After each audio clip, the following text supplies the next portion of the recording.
Yeah, this is Saint Elias 12. Today I watched Fight Club, and I have a few thoughts on it actually.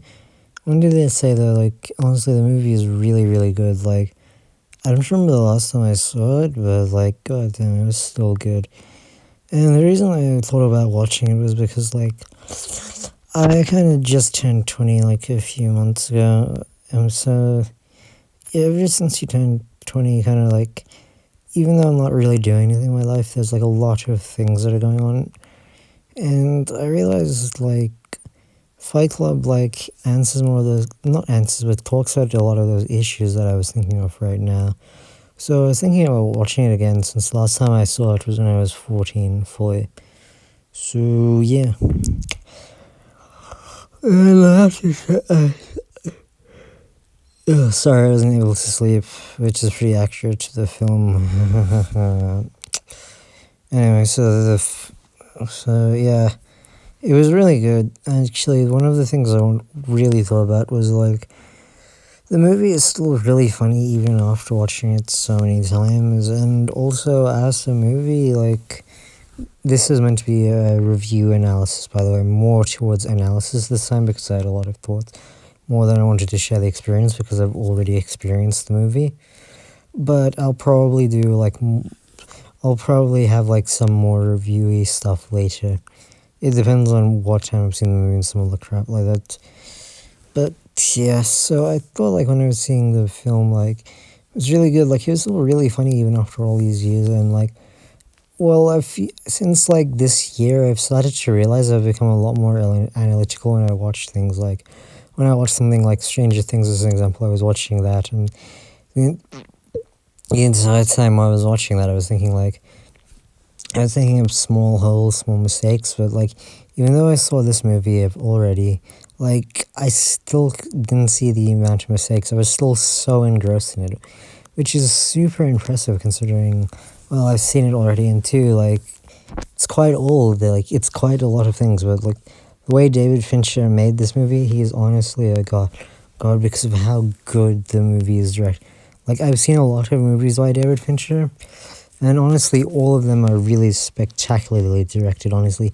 He's a great director, and while he doesn't write his own scripts, he fucking knows how to pick a script, man. Anyway, so I'll start with what my main point is. Not main point, but one of the points I wanted to talk about first. So the first point I wanted to talk about is that, the film in a sense talks about how, living with an id is important because you'll go mad and unhappy if you, regulate that. But if you use it too much, it becomes a danger to both you and everyone you love. What I mean by this is the Sigmund Freud concept of the id, ego, and superego. If you don't know what that is, it's basically, imagine you're split into three, where one part of you is good, which is the superego, which is kind of like the angel on your back saying be a good boy, don't fucking eat all the cookies. And then the other part, the id, is kind of not really actually, it's kind of a bad comparison to the two angels, because it's kind of more like a primal part of you, the part of you that just desires lust and just is primal and wants that stuff. Whereas the ego is kind of the mediator between both. So it tries to mediate between what you want and what you desire, what you want and what you should do. Whereas I didn't really explain the superego so well, so I'll just explain that quickly. The superego is kind of it's kind of like the good part of you. It's like a conscious where it's don't do this fucking stupid thing, you idiot. Don't do it. Anyway, so I think what's his name? I think Brad Pitt dash Tyler Durden represents the id quite well, because he is those desires, he's that rage, he's all these things, he is basically just desire and lust and all this other stuff of put together, whereas the narrator in the beginning hid all that stuff away with his job and his make just buying all this stuff from IKEA.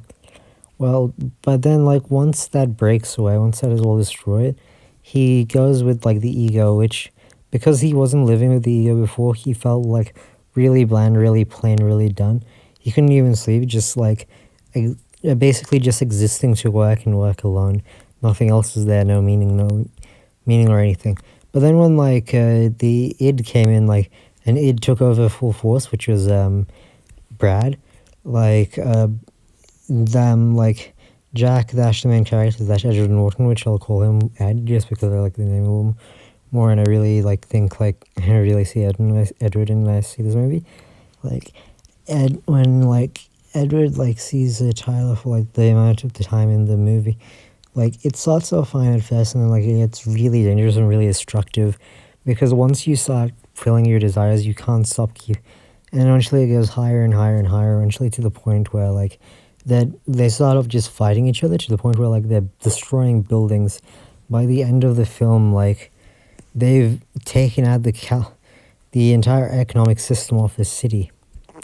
Also, like, while this may sound a bit weird, Mala is the superego in this conversation, because she is the one who is thinking, like, she's not exactly like a straightforward superego, but she's always trying to pull like Ed in like the right way. I know like the character's name is Jack in the film, not Jack, but like it's commonly thought of as Jack, but that's just a thought because of the things he's reading. It's probably not true, and I just thought like I like saying Ed better, so I'll just say that. A fun fact, in like there's a part 2 of the movie that's a comic book. I wouldn't recommend it or like even say it's canon because I hate the book. It's really stupid, and I may make a video on it too later. But anyway, Marla is a superego because she's always trying to push Jack in the right way, but then every time she does, like, he's rejecting her or like thinking more towards the Ed. The reason she's the superego is because like she pushes him in the right way, even indirectly. Like when she goes to the clubs, to the like recovery clubs, like she makes him feel guilty about that. And when he gets too close to Tyler, like she's the one who pulls him out of it. And like while he's going insane near the ending, like she's the one to pull him back. She's always bringing him back to sanity, even if she rejects him. And so yeah, that's that point. And also the film has like quite a bit to talk about masculinity in a way like that is like pretty interesting. Like it's kind of both a critique and like kind of both like a mournful loss of it in a way. Like the way like we fill our society and the way like men were perceived to be like kind of doesn't work with the way like they're meant to be like givers and all this crap, and like meant to also they're meant to like give and not just like that, but also like be violent, assertive, like be all this other stuff.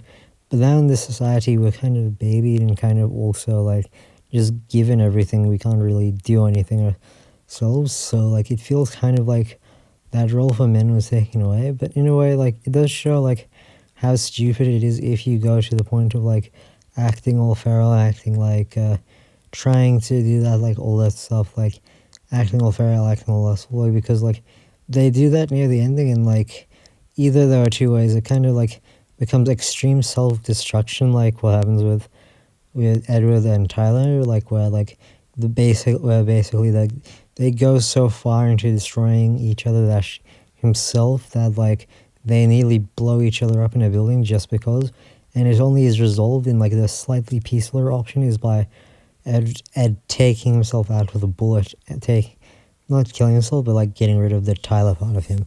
Not really completely, but yeah, more on that later.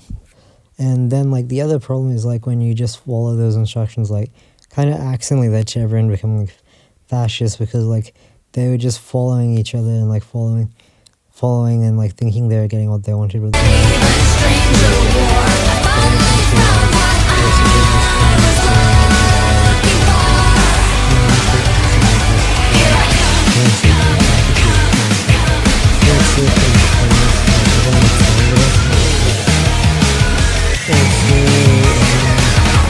it's also like a big thing after it's like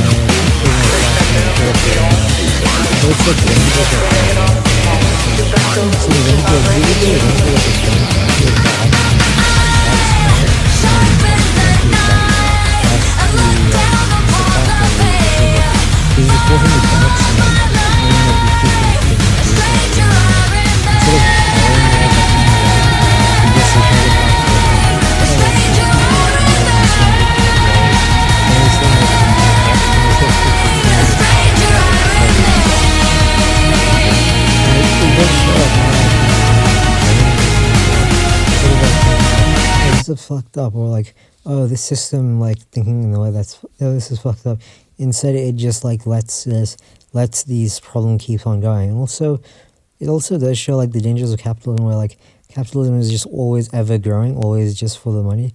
So even though, like, it's destroying both humans and, like, destroying both the planet and, like, all this destructive shit, like, instead of caring about that, instead they're just like, motherfucking money, bitch.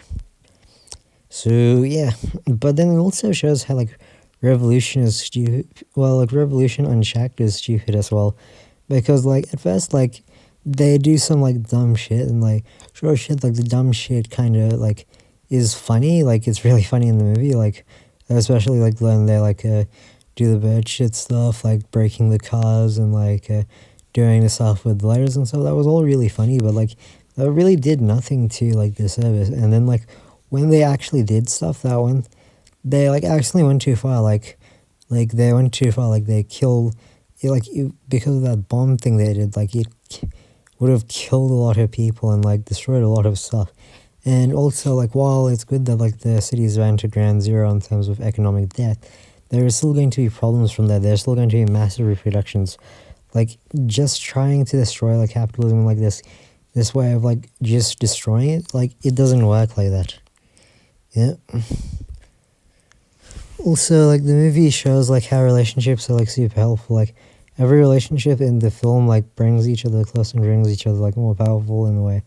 Like, Edward Norton would not be, like, the same without Tyler Durden, even though, like, they're opposites by the end of the film. And, like, same with Marla Singer, all these other characters, all these other things.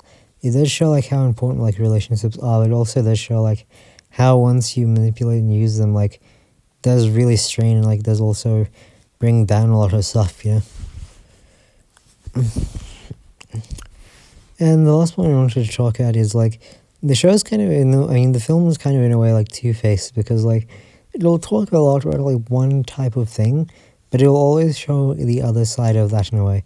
When I say two-faced, I mean it in a good way. Like, the film doesn't just, like, to have, like, one strong, soft message. It's, like, kind of keeps it to, like, an actual point where, like, it's not just, like, a lot of how, like, a lot of people's YouTube videos are nowadays, where it's, like, there's just this, like, one point and, like, no one thinks of anything else. They, like, show, like, the one point, and then they'll say, like, yeah, you know, this is kind of also stupid if you think about it. So, and they'll show that by, like, showing the other side as well of, like, that counterpoint, like, the revolution in capitalism. Like, both of those points counteract each other perfectly, so that, like, you can't say that this movie is something, like, really stupid, like, it isn't. And also, it's never really going to, like, let itself be drowned in, like, the solution, in just one solution. And it's also shown in the way, like, the movie ends, like, where, like, Edward Norton doesn't kill himself. He shoots Tyler, but, like, what he's actually doing, what he's symbolizing by shooting Edward and, like, is by shooting Tyler is he's saying, like, he's taking those parts into himself. He's taking the parts that, like, he thought he couldn't project, or the parts he thought was the thoughts that scared him. As an example of the things he didn't think he could do, like start a revolution. As things he wanted to, he was pretending to hate, was, like, liking Marla. And then the film shows that, like, by accepting these parts, he becomes the best version of himself. But these points are counterintuitive and counterintuitive. And it just shows that, like, to be able to, like, be the best version of yourself, you have to take in the good, the bad, and the weird, and the other parts of yourself that you really don't think about. And that there are no easy solutions. And if you want to do anything at all, you can't follow just that one path. You have to, like, break a few other things. You have to accept a few other stuff. That's yeah. Sorry, I was just thinking some of this stuff to think about. Yeah, that's really it, honestly. So, yeah, I hope you like that shite, mate. And I'm going to do some other stuff. So thank you for watching and all this other fucking shit. See ya.